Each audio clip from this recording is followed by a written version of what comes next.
हमेशा अच्छा करो। एक औरत अपने परिवार के सदस्यों के लिए रोजाना भोजन पकाती थी और एक रोटी वे वहां से गुजरने वाले किसी भी भूखे के लिए पकाती थी। वह उस रोटी को खिड़की के सहारे रख दिया करती थी, जिसे कोई भी ले सकता था।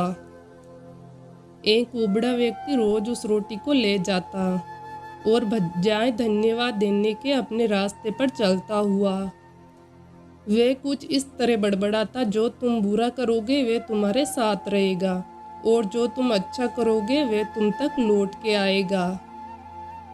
दिन गुजरते गए और ये सिलसिला चलता रहा। वो कुबड़ा रोज रोटी लेके जाता रहा और इन्हीं शब्दों को बड़बड़ाता, जो तुम बुरा करोगे वे तुम्हारे साथ रहेगा और जो तुम अच्छा करोगे वे तुम तक लौट के आएगा।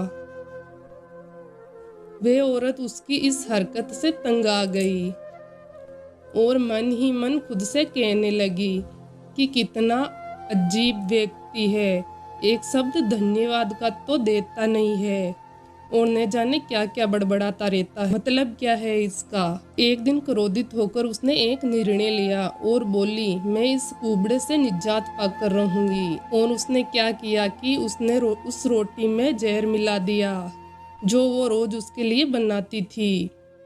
और जैसे ही उसने रोटी को खिड़की पर रखने की कोशिश की कि अचानक उसके हाथ कांपने लगे और रुक गई और वह बोली, हे भगवान, मैं ये क्या करने जा रही थी।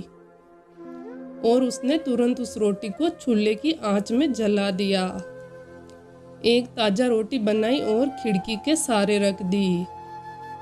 हर रोज की तरह वह कुबड़ा आया और रोटी लेके, जो तुम बुरा करोगे वे तुम्हारे साथ रहेगा और जो तुम अच्छा करोगे वे तुम तक लौट के आएगा, बड़बड़ाता हुआ चला गया। इस बात से बिल्कुल बेखबर कि उस महिला के दिमाग में क्या चल रहा है।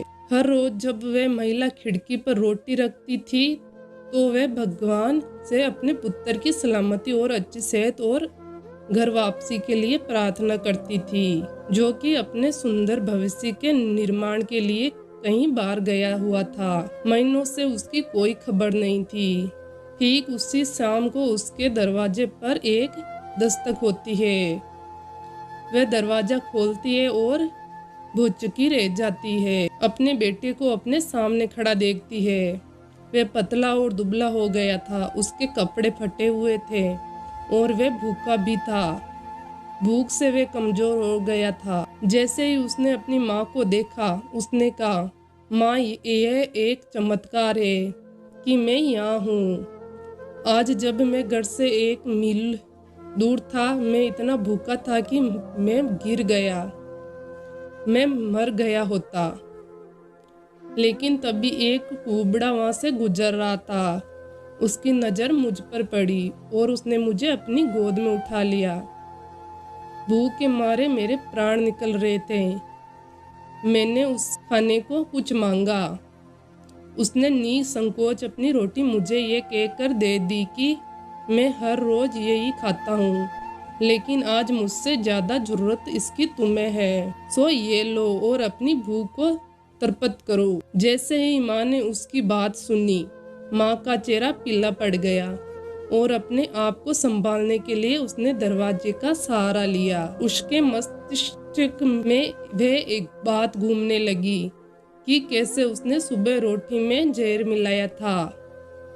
अगर उसने वह रोटी आग में जला के नष्ट नहीं की होती तो उसका बेटा उस रोटी को खा लेता और अंजाम होता उसकी मौत।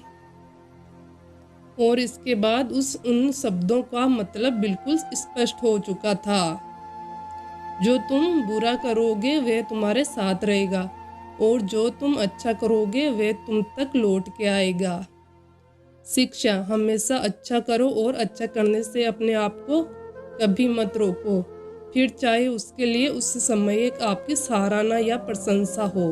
मैं उम्मीद करती हूँ कि आपको मेरी ये कहानी पसंद आई होगी और अगर आपने अभी तक वीडियो को लाइक शेयर नहीं किया है तो प्लीज़ एक लाइक कर देवे और साथ ही चैनल को सब्सक्राइब कर देवे। और आपको मेरी ये प्यारी सी कहानी कैसी लगी कमेंट बॉक्स में ज़रूर बतावे।